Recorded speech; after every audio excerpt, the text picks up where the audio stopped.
மாம்பழங்களுக்கு உரிய விலை கிடைக்காததால் தமிழ்நாட்டின் பல்வேறு பகுதிகளிலும் அதனை கொட்டி விவசாயிகள் போராட்டத்தில் ஈடுபட்டனர். இந்நிலையில் மாம்பழக்கூழ் உற்பத்தி செய்யும் ஆலைகள் விவசாயிகளிடமிருந்து மாங்கனிகளை உடனடியாக கொள்முதல் செய்ய தமிழ்நாடு அரசு உத்தரவிட்டுள்ளது. தமிழ்நாட்டில் சுமார் 1,46,000 ஏக்கரில் மா சாகுபடி மேற்கொள்ளப்பட்டுள்ளது. சேலம், கிருஷ்ணகிரி, திண்டுக்கல், தருமபுரி, தேனி, திருவள்ளூர், திருப்பத்தூர், வேலூர், மதுரை உள்ளிட்ட மாவட்டங்களில் அதிக அளவில் மா சாகுபடி செய்யப்படுகிறது. பெங்களூரா, பங்கனப்பள்ளி, இமாம் பசந்த், நீலம், செந்தூரா, அல்போன்சா, ருமானி போன்ற வகை வகையான மாம்பழங்கள் விளைவிக்கப்பட்டுள்ளன. நடப்பாண்டின் பருவநிலை மா உற்பத்திக்கு உகந்ததாக அமைந்ததால் சராசரி மகசூலை விட மாம்பழத்தின் விளைச்சல் அமோகமாக கிடைத்தது.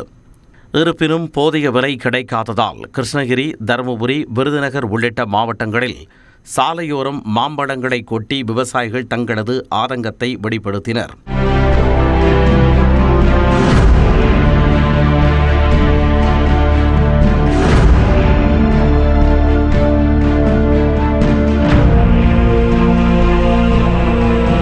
மாங்காய் மண்டிகளில் கிலோ 5 ரூபாய் வரையிலும், மாங்கூழ் தொழிற்சாலைகளில் 6 ரூபாய் வரையிலும் மட்டுமே கொள்முதல் செய்வதாக விவசாயிகள் வேதனை தெரிவித்தனர். எல்லா காயுமே அந்த மாதிரி ஆயிடுச்சு. எந்த காயுமே நல்ல விலைக்கு விற்கிறது இல்லை. விவசாயிகளுக்கு இந்த மாங்காய் மரத்தில் இந்த வருஷம் பலத்த நஷ்டம்தான். ஒருத்தருக்கு கூட ₹1 லாபம் எடுக்க முடியாது. இந்த ஆண்டு விவசாயிகள் மாங்காயில் மிகப்பெரிய இழப்பை சந்தித்திருக்கிறோம். ஆகவே அரசு உடனடியாக ஏக்கருக்கு ₹30,000 இழப்பீடு வழங்க வேண்டும். இல்லை என்றால் மாங்காயினுடைய பரப்பு படிப்படியாக குறைந்து மாற்று பயிருக்கு போக வேண்டிய கட்டாயம் ஏற்படும். அறுப்பு கூலி கூட இதாகாது. ₹3, ₹4 கேட்டுக்கிறாங்க. அறுத்து வண்டி ஏற்றி லோடிங் பண்ணி அது கூட கட்டாது.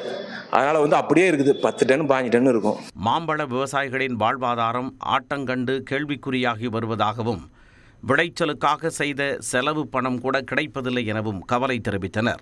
உங்களுக்கு பார்த்தீங்கன்னா ₹3, ₹4 அது செலவே வந்துடும். டிரான்ஸ்போர்ட்டேஷன் இந்த மாதிரி இதனால் பார்த்தீங்கன்னா உங்களுக்கு விலை கிடைக்கிறதில்ல. அதனால் பார்த்தீங்கன்னா மாம்பழங்கள் யாரும் அறுவடையே பண்ணாமல் அப்படியே அங்கங்கே தோட்டத்திலே கொட்டுறாங்க. மார்க்கெட்லேயும் ₹2 ரேட்டு ₹2 விலைக்கு எடுக்கிறதுனால எங்களால் அந்த உற்பத்தி பண்ண மாங்காய் கண்ணீர் வருதுங்கய்யா. அதனால் என்ன பண்ணுறதுன்னு தெரியாத நாங்கள் தார் ரோடுலையும் கொட்டிட்டு கலெக்டர் ஆஃபீஸ்லையும் இலவசமாகவும் கூட்டு கூவியும் கொடுத்துணுங்கிறங்கய்யா. எங்களை கவனிப்பார் யாரும் ஐயா. இந்த நிலையில் வேளாண்மை உற்பத்தி ஆணையர் மற்றும் அரசு செயலாளர் தலைமையில் தோட்டக்கலைத்துறை இயக்குனர் கிருஷ்ணகிரி, திண்டுக்கல், தருமபுரி, திருவள்ளூர், தேனி உள்ளிட்ட மாவட்ட தோட்டக்கலைத்துறை அலுவலர்கள் மற்றும் மா பதப்படுத்தும் நிறுவனங்களுடன் ஆலோசனை கூட்டம் திங்களன்று நடத்தப்பட்டது. அப்போது விவசாயிகளின் நலன் கருதி மா பதப்படுத்தும் நிறுவனங்கள் மாம்பழக்கூழ் தயாரிக்கும் பணிகளை உடனே தொடங்கவும், நியாயமான விலையில் உடனடியாக விவசாயிகளிடமிருந்து மாம்பழங்களை மா பதப்படுத்தும் நிறுவனங்கள் கொள்முதல் செய்ய வேண்டும் எனவும் அறிவுறுத்தப்பட்டது. அதற்கு மாம்பழக்கூழ் தயாரிக்கும் நிறுவனங்கள் ஆவணை செய்வதாக தெரிவித்து உற்பத்தியை ஆரம்பித்துள்ளதாக தமிழ்நாடு அரசு தெரிவித்துள்ளது.